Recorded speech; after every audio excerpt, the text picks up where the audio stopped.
goodness, good morning, good afternoon, whatever it is for you. I hope you are having a fantastic day. My name is Zach Schaumler. This is Strong Opinion Sports. Thank you so very much for tuning in. Tonight is, it's very late on Wednesday, March 28th. It has been what a week. Oh my goodness. I will tell you all about my week, my crazy week. Good stuff, bad stuff, lots of stories, somehow always relating to sports.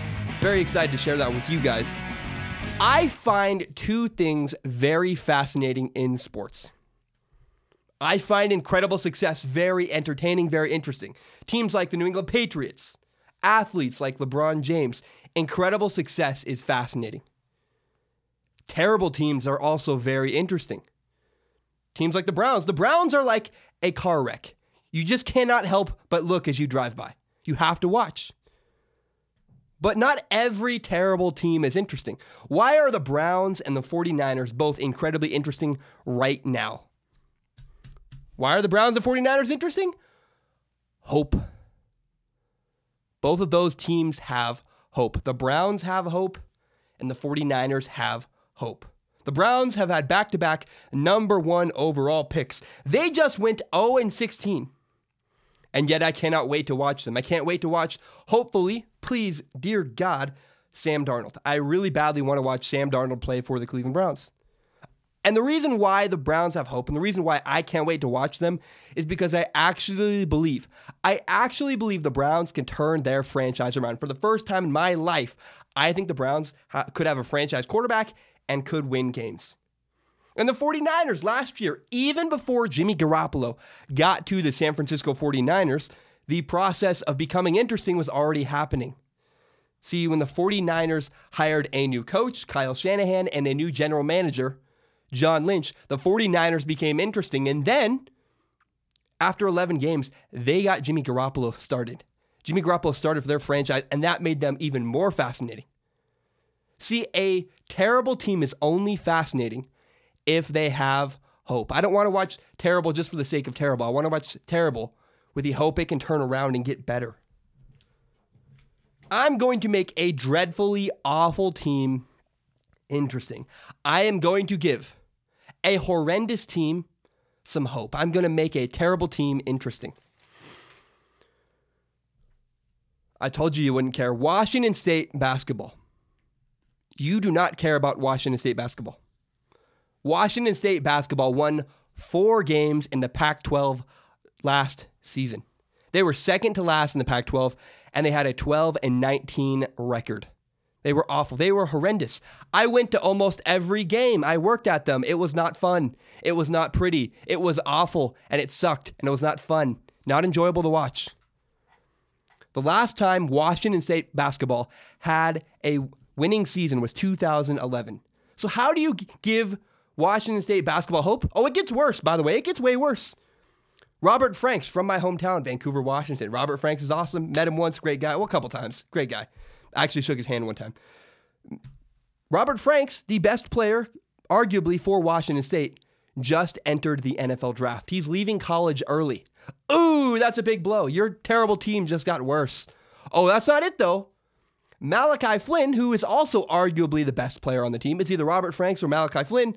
Malachi Flynn is transferring and leaving Washington State. There were only three positive things on the entire team this year. It was Drick Bernstein, Robert Franks, and Malachi Flynn. All three of them are leaving. Drick Bernstein graduates. Malachi Flynn is leaving for another team, and Robert Franks is entering the NBA draft. So Washington State's bad right now, but it keeps getting worse. And how does it keep getting worse? So how do you take a team that is already the bottom of the bottom, and how do you make them worse? And then how do you give them hope? How do you give a team like this hope? Well, Jamar Argus, I'm probably going to screw up his name. He just announced his transfer as well. Now, this is not a kid who played very much. He shot 4 shots for Washington State. Not a guy who got a lot of minutes.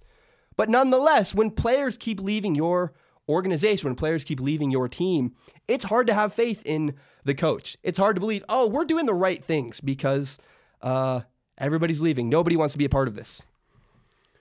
Ernie Kent is WSU's basketball coach. Oh, and by the way, when you Google WSU, you don't even get Washington State basketball. You get Wichita State basketball.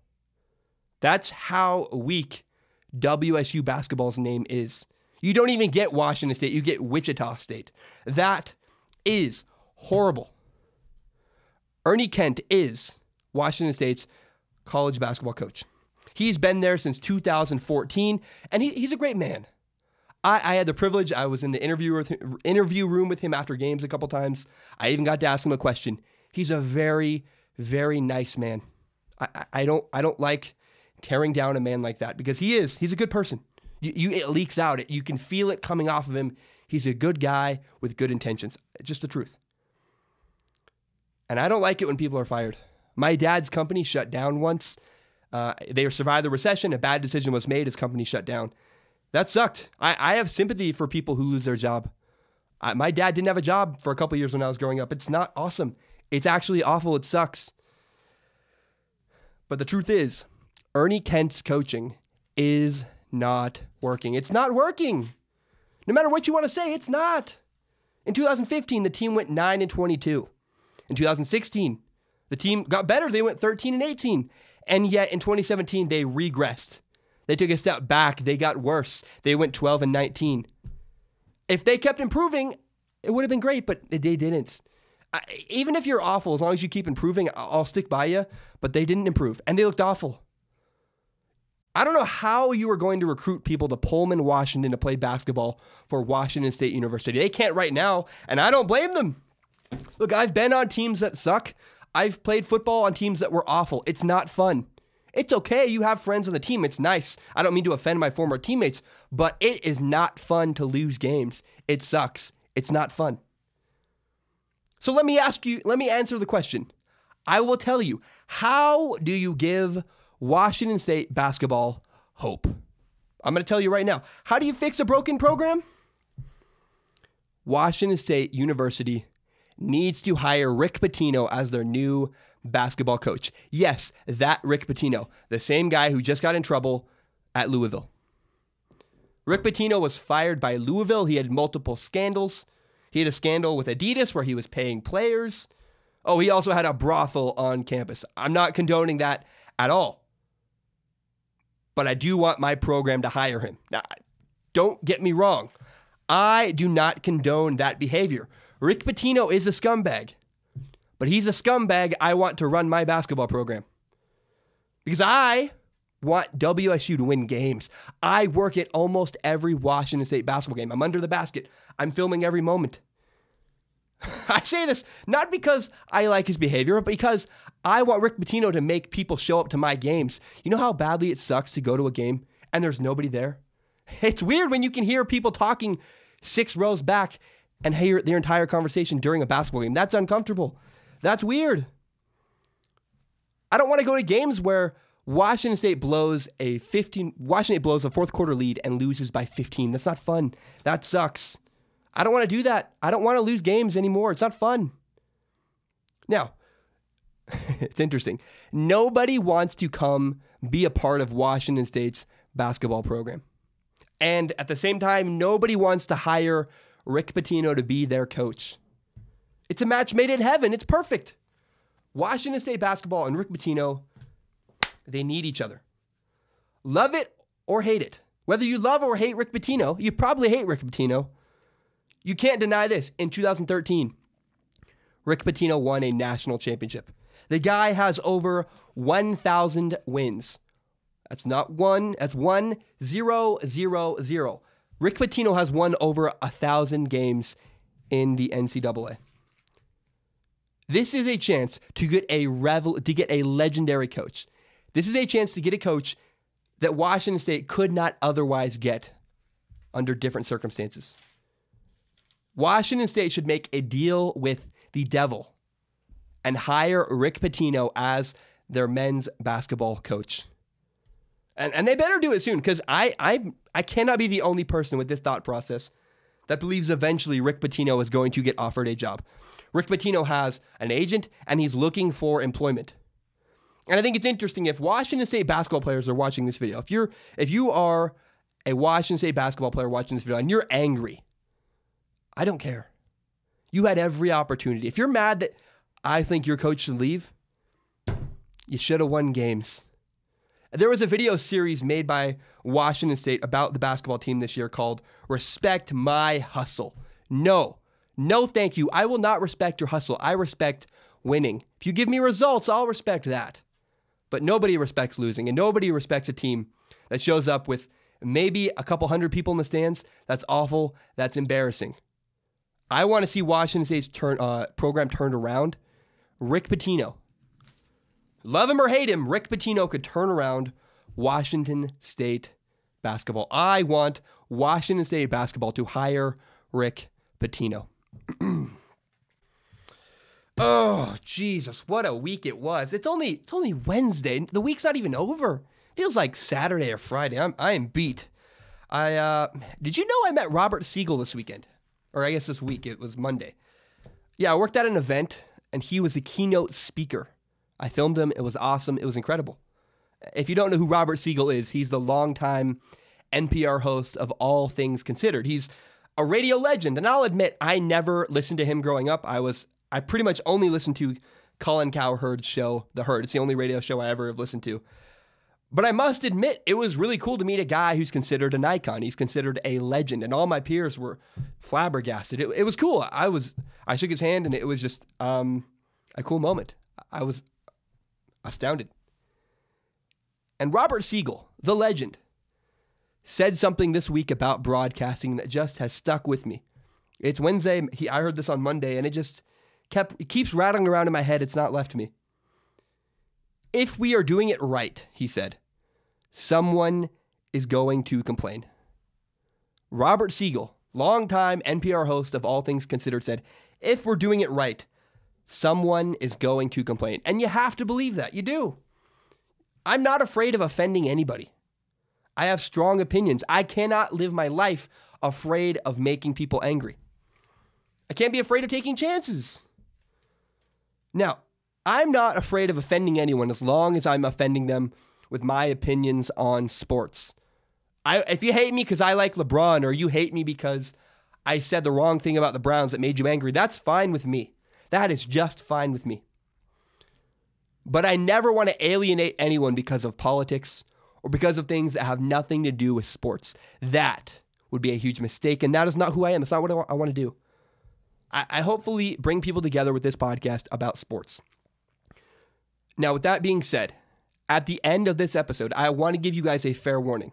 The last topic of this podcast, I'm going to contradict everything I've ever said. I've always said I will only talk about sports. And this topic will be 95% sports. I'm talking about Reuben Foster being arrested for domestic violence. That will not be anytime soon. That's at the very end of the podcast. But I want to give you a warning now in case that's something you do not want to hear. You will have the opportunity at that point to leave. I will let you know. I'll say, hey, I'm about to talk about Reuben Foster. You can do as you please. You can turn it off if you want. Again, we got an hour worth of show between now and then, all about sports, awesome stories. But when that time comes, I'll let you know. Because what I don't like, there are programs like SportsCenter that will be talking about sports and highlights, and you're like, oh, it's sports, that's fun. And then they mix in a Trump reference, and you're like, that's not what I want. I don't want that at all. So I'm going to warn you guys when it happens. I'm going to let you know. I'm probably making a way bigger deal out of this than it is. Hopefully, I don't know. But I do know, I will let you know. Because my goal is always to be authentic and interesting. I don't want to hide myself. I don't wear makeup. Look at my nose. My nose is all messed up. I haven't shaved. I'm kind of ugly. It is what it is. You know what I mean. I'm not trying to be someone I'm not. I want to be authentic and interesting and honest. And, I wanted to tell you guys, I'm going to do that today. I'm uncomfortable about it. I'm a little bit nervous, but I keep getting asked, and it felt like something I should talk about. So we have a massive, massive podcast today. Between now and then, we're going to talk about Luke Falk. We're going to make a comparison about Luke Falk that I saw this week, and it was awesome. We're going to talk about Johnny Manziel. Should Johnny Manziel be an NFL quarterback? Should an NFL team take a chance on Johnny Manziel? We're going to talk about Ndamukong Suh. Odell Beckham Jr. may be going to the Rams. Is that a good idea or not? My guess, probably not. Probably not a good idea. We're going to talk about leadership. We're going to talk about Kawhi Leonard. And man, I have a fantastic podcast prepared and ready to go for you guys. I cannot wait. Remember, you can subscribe to Strong Opinion Sports on iTunes, on SoundCloud, and on YouTube. You can find the full entire hour-long podcast on YouTube, as well as my full hour-long podcast on YouTube and my best, most interesting clips, shorter little breakouts. Wow, I've never screwed that up. I screwed that up for the first time in my life. Remember, if you like Strong Opinion Sports as much as I do, I always say remember too at that part. Oh well. Tell your friends about Strong Opinion Sports. If you like this podcast as much as I do, help me grow the audience by sharing this with your friends on Facebook, on Twitter, on Instagram, whatever it is. Help me grow by telling your friends. My name is Zach Schaumler. This is Strong Opinion Sports. I'm a little like frazzled, I guess. I don't know. Apparently I can't be myself. I don't know what's going on. Let's talk about Johnny Manziel. If I was on an NFL team, I would avoid Johnny Manziel at all costs. I would not want to sign Johnny Manziel to my football program. So Johnny Manziel threw at a bunch of pro days recently. He threw at Texas A&M. He also threw at the University of San Diego. And after the University of San Diego pro day, he threw for, I think, 13 teams. It looked like he had a good day. Johnny Manziel, after the San Diego pro day, was quoted saying this: "I have had spurts in the past of showing promise and looking like I'm on the right path. And when I think I get there, something else happens." In other words, he's on the right track, it's going well, and then he gets derailed. He has a setback. In my life, I have had a window to addiction. Now, some of you guys sat at the kitchen table. Some of you have had family members that dealt with addiction, or maybe you yourself dealt with addiction. I did not have that. What I did have was a larger window than most. Larger window than some. My dad was the chaplain, the volunteer chaplain at a recovery care center in Portland, Oregon. So I would go there. I would volunteer there almost every weekend. I would go hang out with guys who were in the recovery care program, from recovering from alcohol addiction, recovering from drug addiction. And, you know, I want to be very careful with what I say, but the saddest thing about volunteering at that place, the thing that broke your heart from time to time, was when people would relapse. It was awful. It sucked. It was sad. People you knew, people who you felt like you were on this journey with them, this journey to recovery, and then they would relapse, and it was heartbreaking. It sucked. Not cool. They'd be out of the program. Now, if I am an NFL franchise, what I'm looking for at quarterback is stability. Right now, Johnny Manziel is not stable. Now, again, the last thing I want to do is offend addicts. I have a tremendous heart for them. I met some guys that I'm still friends with today. There are some people that, man, they did really great things for me. I went to their birthday parties. It was awesome. There are guys I really care about. And the last thing I would want to do is offend anyone like that. But right now, Johnny Manziel is not an addicted person that's graduated the program. So it was a year-long program. And right now, Johnny Manziel is in about month 3. If Johnny Manziel had graduated the program, he'd really proved himself. I'd feel a lot better about signing Johnny Manziel, but Johnny Manziel has not proved himself.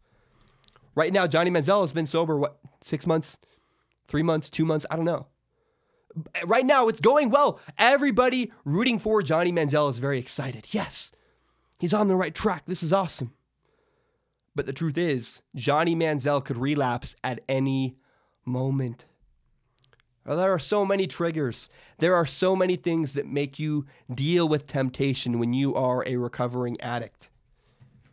What happens when Johnny Manziel has a bad practice or a fight with his wife or this or that? The problem with Johnny Manziel is that right now he is not 100% reliable. And I believe Johnny Manziel needs to go to the CFL and prove it. If Johnny Manziel can ball out in the CFL, he can prove, hey, I can be an adult, I can be a grown-up for a year, then maybe give him a look in the NFL. But right now, Johnny Manziel isn't there. Johnny Manziel needs to go prove himself in the CFL. I'm rooting for Johnny Manziel. I really am. I like Johnny Manziel, the person. He's been incredibly humble. He's been honest. He's been real. It reminds me a lot of Ryan Leaf. Just seems like Johnny Manziel got to the conclusions that took Ryan Leaf much longer to get to. But I do believe the NFL is right.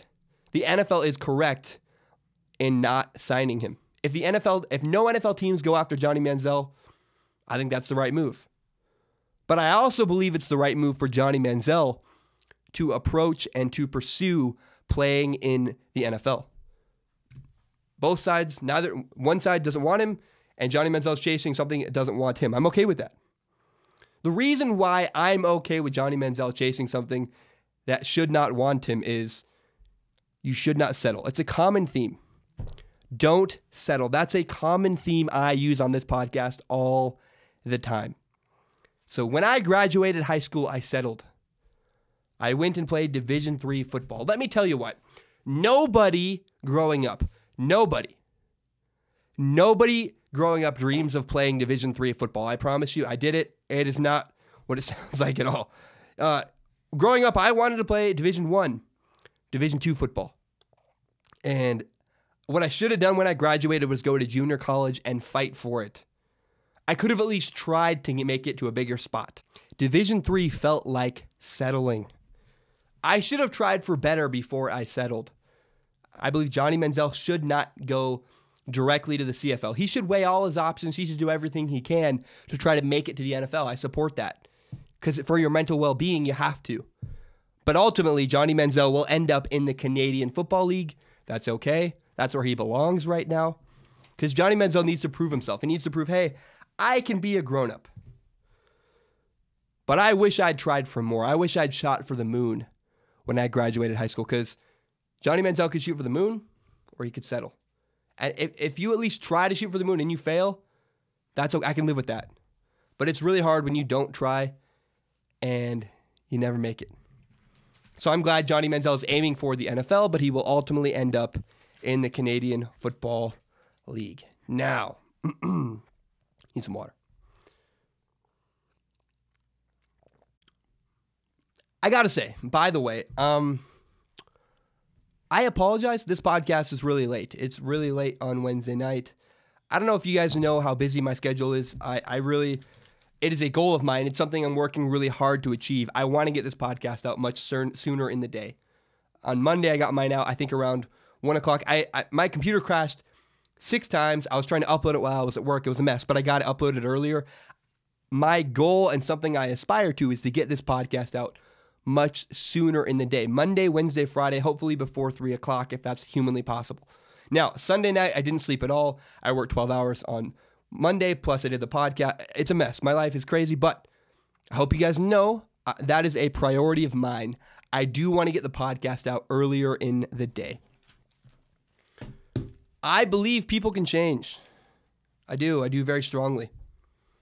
So Jed York is the owner of the San Francisco 49ers. And Jed York fired 3 coaches in 3 years. He fired John Harbaugh in 2014. He fired Jim Tomsula in 2015. And he fired Chip Kelly in 2016. By the way, if you're counting, because he hired Kyle Shanahan, that's 4 coaches in 4 years. That's not good. It's not a good look. But then what Jed York did was he gave Kyle Shanahan and John Lynch, coach and general manager respectively, 6-year contracts. He said, I'm in it for the long haul. I'm going to be patient. So when Jed York did that, I put the 49ers owner, Jed York, on mental probation. He's on owner's probation. Owner's probation is the first step to go from being a bad owner to a good owner. There's bad owners, there's good owners, and there's owners on owner probation, which is where I look at them really closely and say, can you make it? Can you get better? Can you change? Because I do believe people can change. I have to believe people can change. I cheated on my girlfriend in high school, and it was awful. It was embarrassing. Don't do it. It was the worst. But people better change because I think I changed. I'm never going to cheat again. I haven't cheated since. I mean, I've been in a couple of relationships since. It's embarrassing. It's awful. It's the worst. Don't do it. So I believe people can change. So I put Jed York on owner's probation last year. I'm making the move right now. I'm putting, metaphorically, the Browns owner, Jimmy Haslam. I'm moving him from over here, and I'm putting him in the middle on owner's probation. I've called him a bad owner. He fired general manager after general manager after head coach after head coach. And by committing to Hugh Jackson this offseason, by saying we went 0-16 yet I'm going to stick with you. I'm going to trust you. For better or worse, in Hugh Jackson we trust. I thought that was cool. I like that. And he's committed to the general manager, John Dorsey. And I read a piece about Jimmy Haslam, the Browns owner, talking about his process in the draft selection, how he's evaluating quarterbacks. And he said, I just sit there and listen. I let Hugh Jackson and John Dorsey and all the football guys do their work. I sit there and I listen. That is good news. He leaves football to the football guys. He hears what they're saying, but he doesn't have any input. He doesn't talk about it. He lets football guys do football work, and that's very important. I like that. I am moving Jimmy Haslam from being a bad coach to now he's on coach's probation. He has taken the first step towards becoming a good NFL owner. I like that. I believe people can change, and I'm excited. I hope Jimmy Haslam does change his ways. Remember, he's a young owner. Jimmy Haslam has only been an owner since, I think he bought the team in 1999. It was an expansion draft. So I went back, I looked at the Browns schedule for years. The Browns, I was going to say, the Browns have only had 2 winning seasons my entire life. And I looked, they haven't even been around since the time I was born. The Browns franchise right now, as it is, I mean, there's records before, but the Browns moved to Baltimore and they started over with the Browns, made an expansion team. The Browns' current organization is younger than I am. I don't know. I'm willing to give Jimmy Haslam grace and say, look, people can change. Jimmy Haslam appears to be changing his ways, and I want that for the Browns. I want the Browns to have a competent owner who's not a bad owner. I'm rooting for the Browns, and I think Jimmy Haslam is on the right track. I put him on coach's probation because I think he took the first step towards going from a bad coach to a good coach. So, the Rams signed Ndamukong Suh to a 1-year contract. Woo! That's scary. $14 million they're giving Ndamukong Suh. And that's also after trading for Marcus Peters, trading for Aqib Talib. Right now, the Rams have a ton of personalities. And there's questions. You're like, are there too many alpha males on the Rams? Maybe. I think that's bad logic. I think right now the Browns are chasing a Super Bowl. And so I like the attitude they have this very moment, this frozen moment in time at 11:18 p.m. on Wednesday, March 28th. As of right now, I like their mindset. I think they're on the right track. They have a bunch of guys. They're saying, look, we're going to go all out. We have 1 year. We're trying to hit a Super Bowl. They signed Ndamukong Suh for 1 year. Marcus Peters has 1 year left on his contract. They're shooting for the moon. And so I think it's bad logic to say they have too many egos because everybody can play nice for one season as they chase a Super Bowl. Now, are you putting too much pressure on the Rams? Again, no, I don't think so. I've seen that narrative around on the social media train or whatever you call it. I think that's silly too. These are NFL players. They're adults. They're professionals. You're not putting too much pressure on them. So right now, I love the Rams' approach. They're aggressive. They are going for it. However, and you knew that was coming, you can be too aggressive. You can overdo it. There's a rumor right now of a trade between the Rams and the Giants in which Odell Beckham Jr. would go to the Los Angeles Rams. It's one thing to be aggressive. It's another thing to be arrogant. And that trade, the Rams trading for Odell Beckham Jr. would be arrogance. Right now, the Rams can handle Ndamukong Suh's personality. The Rams can handle Marcus Peters. The Rams can handle everybody they have right now. But if you think you can handle Odell Beckham Jr., you're incredibly arrogant. That's a mistake. I read an article, the 49ers aren't interested in Odell Beckham Jr. Not smart. They think he's not worth the trouble. Odell Beckham Jr. cares more about being a star than he does about winning Super Bowls. Odell Beckham Jr. wants to open his phone and see his name on the screen. Am I trending on Twitter? What hashtag am I in? That's Odell Beckham Jr. right now. Odell Beckham Jr. doesn't care about Super Bowls. He cares about himself. If the Rams do indeed go after Odell Beckham Jr., it would be incredibly foolish. They've done so well. They're on the right track. Don't screw it up. Do not. I remember my dad's company shut down.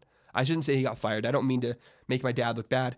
My dad's company got shut down. They survived the recession in 2008. And then a bad decision was made, a decision my dad could not control, and his company got shut down. A decision in New Jersey affected him, and his company got shut down. Sucked. Not cool. Do not do that to the Rams players. The Rams have it great right now. They survived. They're on track. Things are looking up. And if the Rams upper management went after Odell Beckham Jr., that would be a mistake that could screw up everything. You're on track. I think the Rams are a favorite for the Super Bowl right now. Odell Beckham Jr., you already have drama. Don't get me wrong. Odell Beckham Jr. is even more drama you don't want. You don't want that at all. Odell Beckham Jr. wants to be the highest paid player in the NFL. That's ridiculous. A guy who we saw in Paris, whatever substance that was. I don't know what substance that was, but something.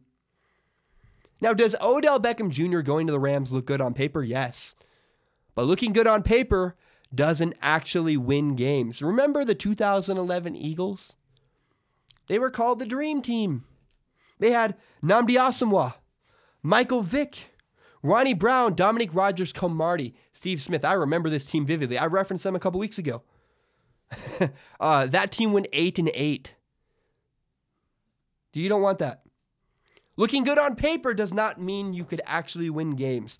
The Rams should avoid Odell Beckham Jr. at all costs. Right now, they're looking good. Right now, the Rams have a chance to win a Super Bowl.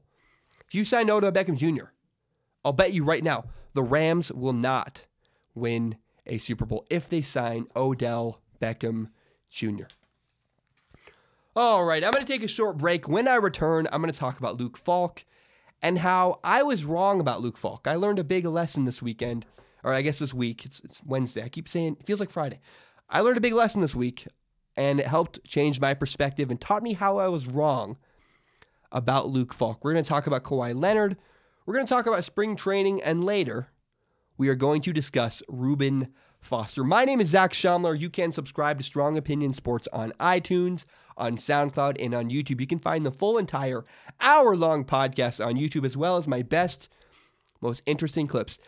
Help me grow Strong Opinion Sports by telling your friends about this podcast. If you like Strong Opinion Sports as much as I do, share it with your friends on Facebook, on Twitter, on Instagram, whatever it is. If you understand Reddit, by the way, I know nothing about Reddit. It's like some crazy mystical force I don't understand. I like the idea. I don't know how to work it. If you can put this podcast on Reddit, that'd be awesome. Help me grow Strong Opinion Sports by telling your friends. My name is Zach Schaumler. I will be right back. In surprising news, Peyton Manning rejected Fox Sports' offer to broadcast Thursday Night Football. This left me incredibly disappointed. I don't know if you guys know this story. Growing up, I had a poster. A poster of Peyton Manning actually taught me how to throw a football. There were 3 phases of this to the poster. It was this, and this. And I was like, oh, huh. And I would just sit in the mirror, and I would copy the poster, and I learned how to throw a football. It was awesome. It was huge. It meant a lot to me, and I'm very disappointed because I wanted to hear Peyton Manning broadcast Thursday Night Football. By the way, this is not on the notes. It's not prepared. I would guess. So the Fox Sports gave Cooper Manning, Peyton Manning's brother, a show, kind of a weird, silly little show the last couple of years. Now that I think about it, my best guess was that was a maneuver. That was a move to try to jockey for position with Peyton Manning. Hey, we helped your brother. Come help us. I wouldn't surprise me. Now that I think about it, that's maybe why they worked with Cooper Manning the last couple of years. They were trying to jockey for position and get Peyton Manning. I don't know. Never thought about that. Interesting how every single level of the world seems to have politics, and people are trying to manipulate other people and do this and that. I don't know. I'm not saying Fox Sports manipulated anybody. I actually love Fox Sports. I enjoy. They're a great company to work for. Just pointing out, maybe that's what that was. Okay. I was very wrong about Luke Falk. Look, I make mistakes all the time. I'm wrong. If I tried to be right all the time, I would always fail because I say like 40 things a week. I think I get 40 out of 40 right. No, I don't. But I learned a big lesson this week. I worked the last 2 days at an event, and I learned a lot about leadership. We were watching the great icon Robert Siegel, and my job was I was filming a live event. So I was there for hours and filming all kinds of different shows as people walked onto stage and yada, yada. What I learned about leadership was the loudest person in the room is not necessarily a leader. We have this misconceived notion, I think, about leadership, that you have to be loud and boisterous and in your face to be a leader. That's how I was as a leader. And that's not the case. Loud does not make a leader. So for the last 2 days, one of my best friends in the entire world, his name is Spencer, he was my director. He has a different leadership style. Again, I was always loud and in your face. Spencer was not. But Spencer was also not quiet. Spencer just wasn't loud and obnoxious. Spencer was poised.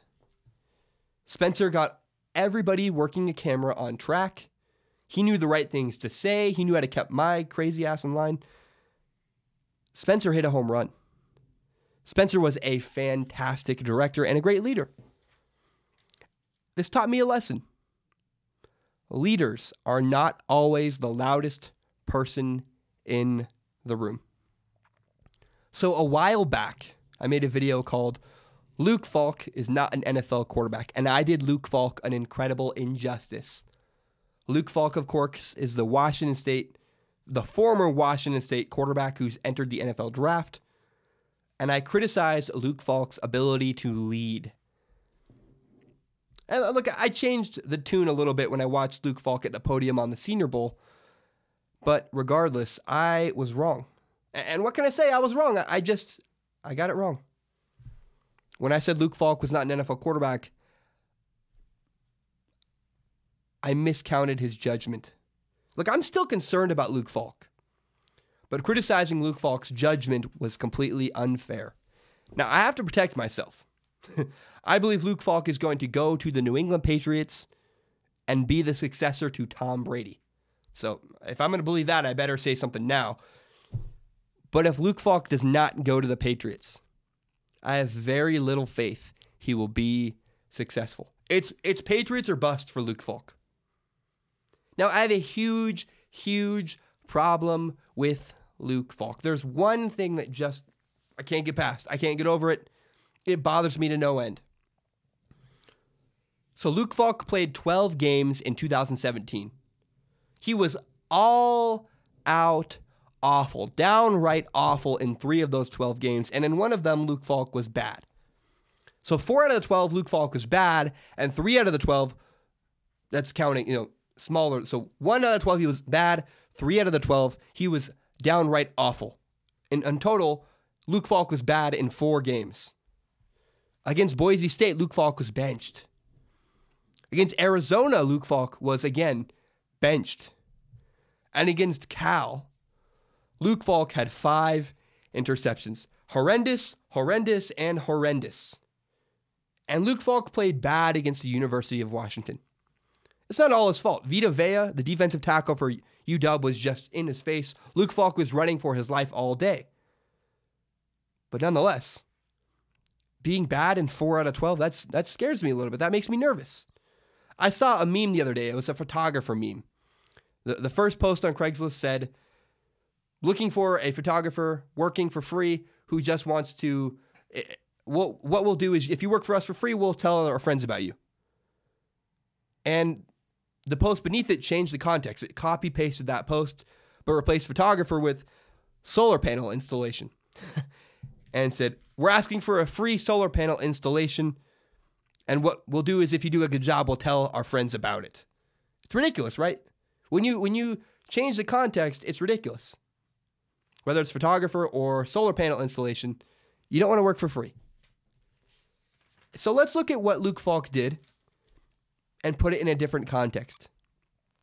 So 4 out of the 12 games Luke Falk played last season, he was bad. What if a director was bad 4 out of his last 12 times? And what if 3 of those performances, he was so awful that in the middle of the live show, he had to be replaced with a different director? Would you have much confidence in that director if 4 out of the last 12 times he was awful? And 3 of those times he was so bad you had to completely replace him? I don't have a lot of faith in Luke Falk at the NFL level, because I just don't know how you can look at a guy fall apart 3 of 12 times and look bad in another one of them, but then believe in him in the NFL. I don't. I think Luke Falk needs to go to the Patriots or he's a bust. I really do. But I will say Luke Falk is a great guy. I'm not rooting against him. I'm rooting for Luke Falk, but I have absolute concerns that I will not back down from with Luke Falk entering the NFL draft.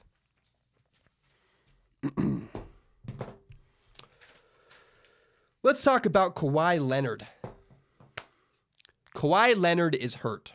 He's out right now. He's not playing for the San Antonio Spurs. He has a quad injury. Now, the Spurs want Kawhi Leonard back in the lineup. And Kawhi Leonard is scared to come back and re-injure himself. He does not want to make his injury worse. That's the fear. If I play again before I'm ready, I will hurt myself even more. Now, there are 3 perspectives when it comes to Kawhi Leonard's injury. I'm going to look at all 3 of them, tell you where I land, who I think is right. So the first perspective is Kawhi Leonard's teammates. If you look at San Antonio right now, they are, at least as of 20 minutes ago when I started, they were the 6th seed in the NBA West. And mind you, 6, 7, 8, they're all like within a game. So being the 6th seed is pretty precarious. You could easily be out of the playoffs if you lose a game or 2. So it's very possible the Spurs could miss the playoffs if they don't do something and improve. They're battling really hard, man. It's really close. And Kawhi Leonard's teammates feel like, with very good reason, hey, Kawhi, if you come back, we're going to do even better. We are missing you quite a bit. Come back now, help us get better. Look, I lost an intramural playoff football game. My team was fantastic. We dominated everybody. And then all 3 of my receivers could not make it to a game, and we lost because I was playing with guys. I love Spencer, my director, doesn't never play football. Love him, love the guy really tremendously. Spencer, you're not a great receiver. So we lost. And it was sad. I was like, man, my teammates could have played, and they let me down. They chose to do something else that night, and that hurt. That sucked. So I understand Kawhi Leonard's teammates being frustrated. Look, dude, we need you. We're going to lose without you. Now, another perspective is the Spurs management. The Spurs management probably looks at it this way. We are paying Kawhi Leonard millions of dollars. We pay you to play basketball, and if you're healthy enough to play, you should. Look at it from the top down. If I'm a boss, which I hopefully will be someday, I want to have my own company, availability matters. Someday I want to hire a guy to edit all of my videos and produce a live show so I can do less production and more writing, more broadcasting. Availability matters. If I have a guy who's a great director, he's fantastic, he's awesome, he's the best, but he only shows up part-time, I'm not going to hire him. I'm going to hire the guy who's maybe not as good, but he's more reliable. If I'm upper management in the Spurs franchise, I'm frustrated. Kawhi, please play. We're paying you millions of dollars. We're literally paying you to play basketball. We're paying you to show up, and you're not. I understand why Kawhi Leonard's teammates would be frustrated. I understand why Kawhi Leonard's upper management with the Spurs would be frustrated. And I understand why Kawhi Leonard would not want to play basketball right now. There's 3 perspectives. His teammates, Spurs management, and then Kawhi Leonard himself. How do you think Kawhi Leonard feels? Think about it this way. The San Antonio Spurs, I hate to break it to you, the Spurs have no shot at a championship. It's not going to happen. The Spurs are not going to win an NBA title this year. They can't beat the Rockets. They can't beat the Warriors. They can't even beat the Spurs. Why risk your career? Why risk injuring yourself worse for a lost season? I get it. I understand why Kawhi Leonard doesn't want to play right now. Look at Isaiah Thomas. Isaiah Thomas gave his heart and soul. He played injured for the Boston Celtics last year. He got hurt. They traded him away, And because of that, because he played on it, Isaiah Thomas got hurt even worse. And as a result, he lost a ton of money. So if you look at it from Kawhi Leonard's perspective, if I play right now when I'm not 100%, I'm actually just I'm hurting myself. I understand all three perspectives. I've been on every side of them, actually. I've never been hurt. I never once missed a game because I was hurt when I played football. But I get it. I understand. And I'm actually going to side with Kawhi Leonard on this. Normally, I would say, look, buck up, play. But you're arguing over a lost season. The Spurs are not going to make to the finals. The Spurs have no hope of winning probably beyond they're going to play the Blazers if they're the 6th seed. They play the Rockets or the Warriors. They're not going to win that series. It's over. If I'm Kawhi Leonard, I want to move on and worry about next year. It's true. Hate to break it to you, but that's the right mindset. That's how I see it. And I know I tend to side with the players. I tend to side with player versus team. Same way I usually side with employee versus corporation. But I think Kawhi Leonard's in the right about this. I would not want to risk my career for a season that's basically lost. The Spurs are not going to win a championship this year. Some water. I brushed my teeth right before the show. And I drink a hard cider. And it was awful. It's like worse. So you think orange juice after you brush your teeth is bad? Try bright cider after you brush your teeth. Not good. Not at all good. It's awful. Talk about baseball spring training. Do not, under any circumstance, tell me spring training matters. It does not. It's a joke. I can't remember what I was watching. I was on Instagram, actually. I saw a video of a right fielder for some team was getting interviewed in the middle of a game. Yeah, he's playing right field.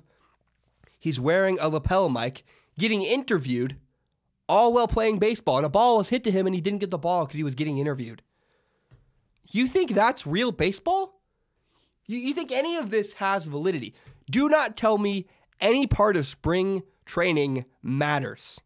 Russell Wilson, the Seattle Seahawks starting quarterback, is batting for the Yankees. Do not tell me spring training matters. The Mariners, growing up, that was my favorite team. I can't watch them anymore. It breaks my heart. It's embarrassing. Multiple times, the Mariners have won the Cactus League in spring training and never made the playoffs because spring training doesn't matter. It's like the NFL preseason. We watched Deshaun Kaiser, the Browns' rookie quarterback. He tore it up in the preseason last year. You get to the regular season, and lo and behold, Deshaun Kaiser can't play quarterback. Pfft. Do not tell me spring training matters. It's a joke. It's not real baseball. Don't try to convince me otherwise. You can't. It's not serious. You have guys being interviewed while they are playing right field. That's not real baseball. That's not competitive. Do not ever let your opinion get swayed by spring training. The same way you can't let your opinion get swayed by preseason football games. I switched high schools after my sophomore year. After my sophomore year of high school, I moved from Portland, Oregon to Vancouver, Washington. My first coach in Portland said I was too small. Said I was too small to play varsity quarterback, and I would never make it to college. So I left. I went to a new high school. And at the new high school in Vancouver, across the river, I broke records. I became the starting quarterback. And then the summer before my senior year, we're playing 7-on-7 against my old school. And all my teammates knew how much that meant to me. These are the guys that said I wasn't good enough. It meant a lot to me. Deep in my soul, I wanted to beat them. I think I went 19 for 20 against them. I did throw an interception. It hurt a lot. It sucked. But they knew how much that meant to me. And they got really physical. My team got really physical, and my team got in a fight with them. And you know what? It meant a lot to me that they had my back. So I made a bad example the other day about Russell Westbrook. I wanted to make a better one. When your teammates have your back, it means a ton to you. So when Russell Westbrook got into a fight against the Portland Trailblazers, I had no problem. I supported that. I think it was really cool that Russell Westbrook, I'm not even a big Russell Westbrook fan. I thought it was very cool he was supporting his teammates. Because when my teammates supported me against my old high school, it meant a ton to me. It meant a ton to me. Hopefully it meant a lot to Russell Westbrook's teammates. I'm going to explain an ideological difference. I, and some people who watch this podcast on YouTube have a different opinion. I don't know that they're fans, by the way. I think they were people that just were angry and wanted to comment on YouTube. But I am one of those people who would rather try and fail than not try at all. Look at me. That sentence reflects everything I'm doing. I'm trying to start my own company. My goal is, instead of working for ESPN or Fox, I want to have my own broadcasting company and own it myself. I'm going for it. I'm shooting for the moon. I might fail, but I'm going to try. I would rather try and fail than never try at all. So I got a comment on my Sam Darnold video. It said, the quarterback needs to know when to throw the ball away. Of course you're wrong. Sam Darnold is not okay having turnovers.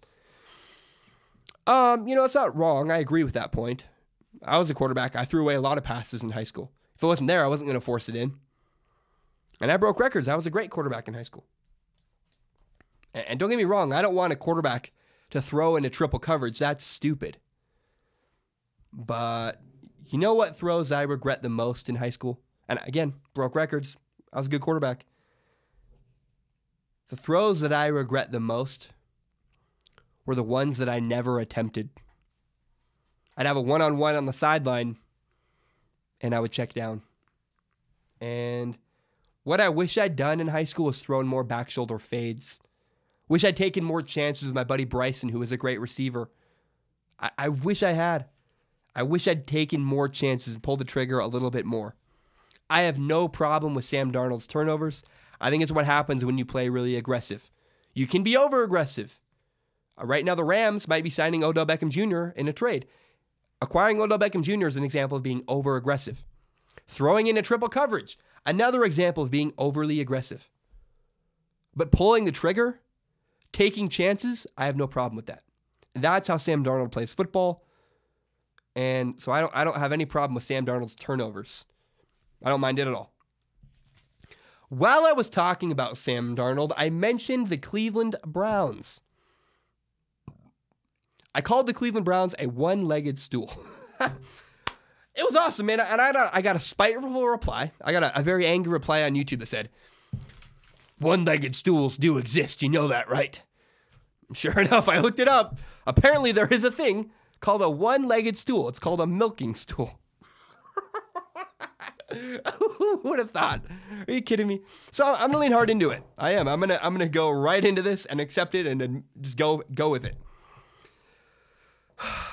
A one-legged stool is something that may exist, but it is not something you want to own. Not at all. If you sit on a one-legged stool, you can't pick your feet up, because if you pick your feet up, you fall over. Yeah. Oh, wait. What a one-legged stool is doing is using your two legs as legs for the stool. It's crap. It's a joke. I could not believe this guy made that argument. One-legged stools do exist, as if that's something anybody wants.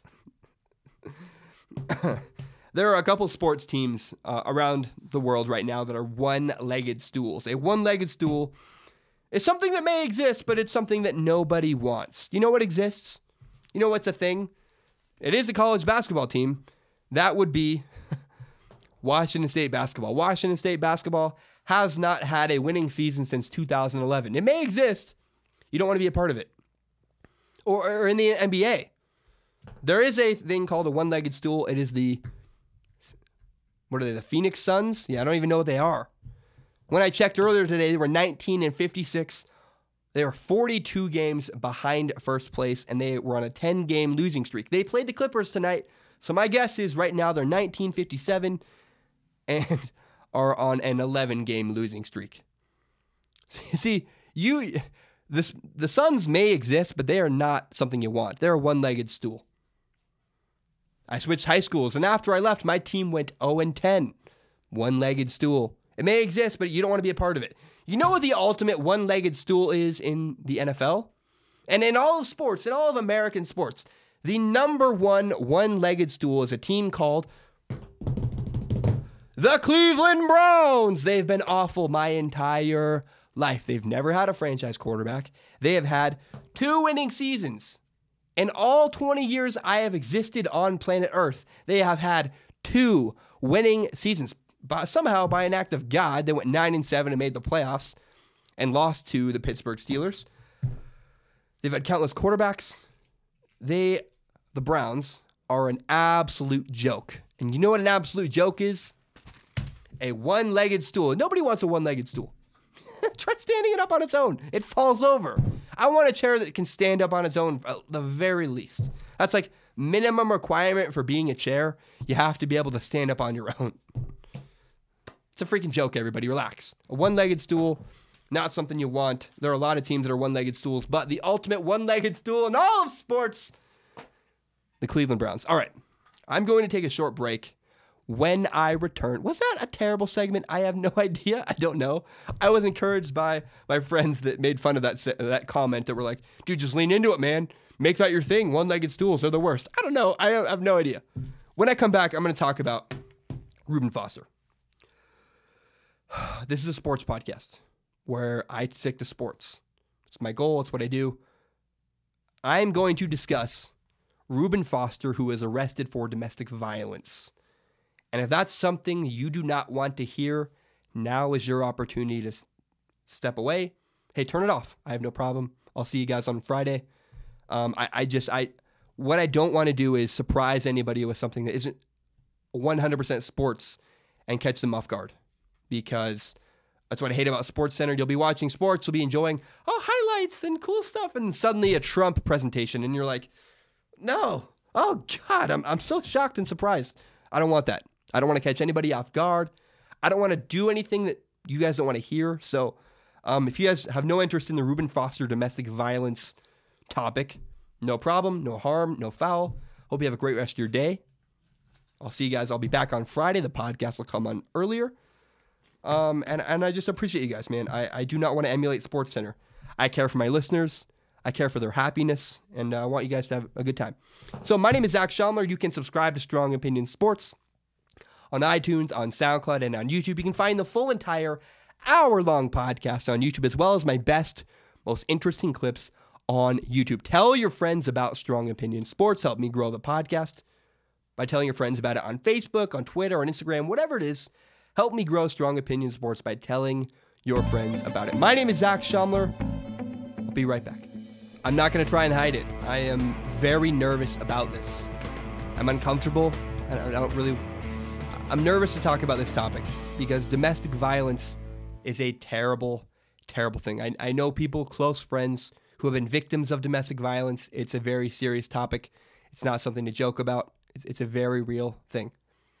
And I'll be very honest, when Reuben Foster was arrested on charges for domestic violence, I avoided the topic. I didn't talk about it. I didn't want to talk about it because this is a sports podcast. This is not a domestic violence podcast. And in this segment, I am not going to take any kind of moral high ground. Everybody is entitled to their own opinion. I'm not trying to tell anybody what to think. It's not my goal. My goal is to say my piece and kind of leave it to you guys to decide. Leave it to you guys. Again, close friends of mine have been victims of domestic violence. It's a very real thing. You should not take domestic violence. I don't take domestic violence lightly. And Reuben Foster put the 49ers in a tough place. The question has been asked, should the 49ers keep Reuben Foster on their roster?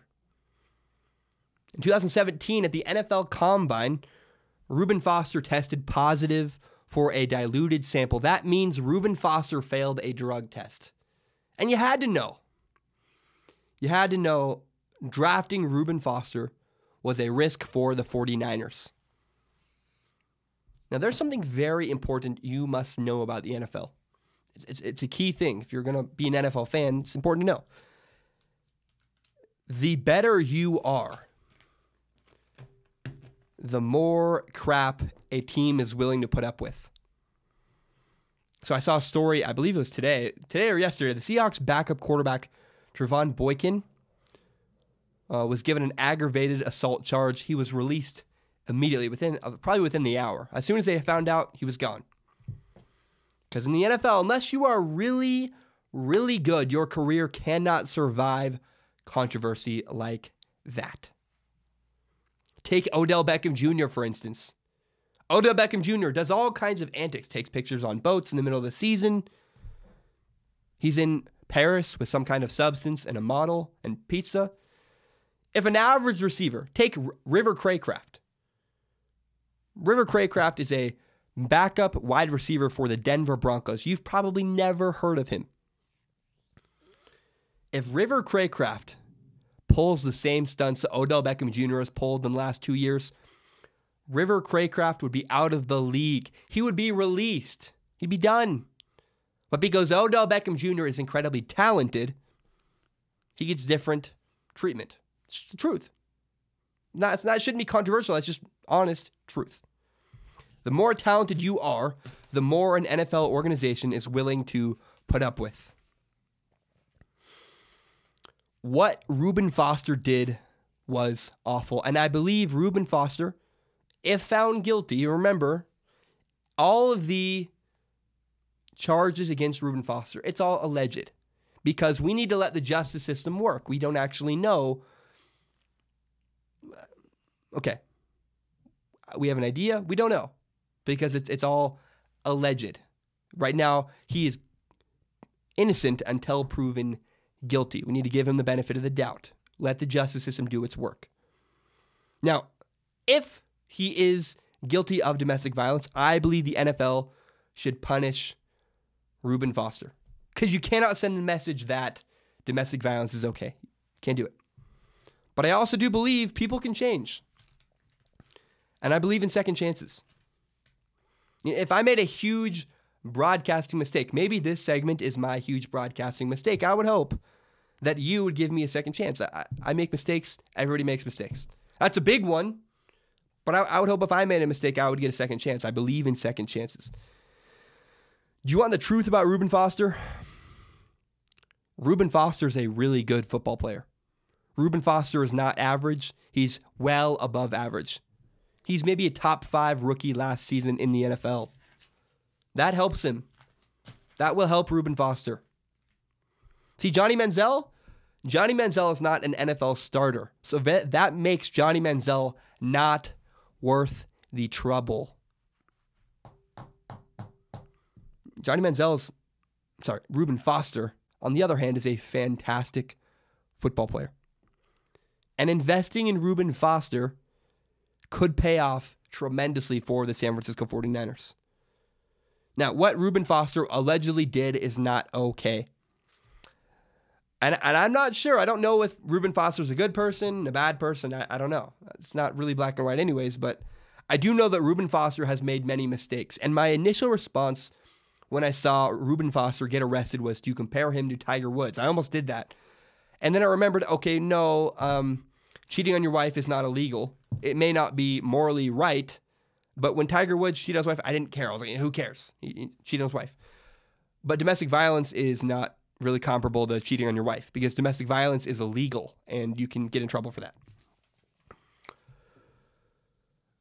When I do think of Reuben Foster, what I can't help think of is, what I can't stop from thinking of. I think of Chris Carter and I think of Randy Moss. Chris Carter and Randy Moss were two troubled wide receivers that the Vikings brought in and helped get onto the right track. Chris Carter is a Hall of Famer. Randy Moss is a Hall of Famer, in no small part because of the Vikings' willingness to invest in not just the football player Randy Moss, not just the football player Chris Carter. They invested in the person. The 49ers have an opportunity to help Reuben Foster out. They have an opportunity to help him get back on track. They can invest in not just the football player. They can invest in Reuben Foster, the person. Not just help him on the field, but help him off of the field. If he's guilty, punish him. Maybe suspend him for the season. I don't know it's not my job. Thank God it's not. But I hope Reuben Foster learns, if guilty, that, and I hope he knows anyways, domestic violence is not okay. Can't do that. It's very important to say right now that the charges are allegations. Again, got to be clear. Reuben Foster is innocent until proven guilty. I'm going to let the legal system do its job. But the point of all this is to say, domestic violence is not okay. It's not cool. It's awful. I know victims of domestic violence. It's a terrible thing. And if it is determined that Reuben Foster is guilty of domestic violence, he should be punished. But I do also believe in second chances. If I made a mistake, I would hope you guys would give me a second chance. The 49ers could help Reuben Foster in a way very similar that the Minnesota Vikings helped a young Randy Moss. Don't just invest in Reuben Foster, the football player. The 49ers could make a real difference if they invest in Reuben Foster, the human being on and off the football field. It's my opinion. You're entitled to yours. I don't mean to tell anyone what to think. Not my goal. I've shared my opinion. You're entitled to yours. But I kept getting asked to talk about Reuben Foster, and I don't know. I honestly, I don't know if I made the right decision. I'm very nervous to put this out. It may be really stupid. This may be a huge mistake I make, and that terrifies me. And again, I have no intentions of offending anybody. That's not what I want to do. Probably never going to talk about anything that's not sports ever again on this podcast, to be quite honest, because I'm petrified right now. I'm terrified. And that's all I have. I'm very excited. Friday will be a good podcast. For now, I hope you had a great show. I hope you enjoyed that segment. Good night and good luck.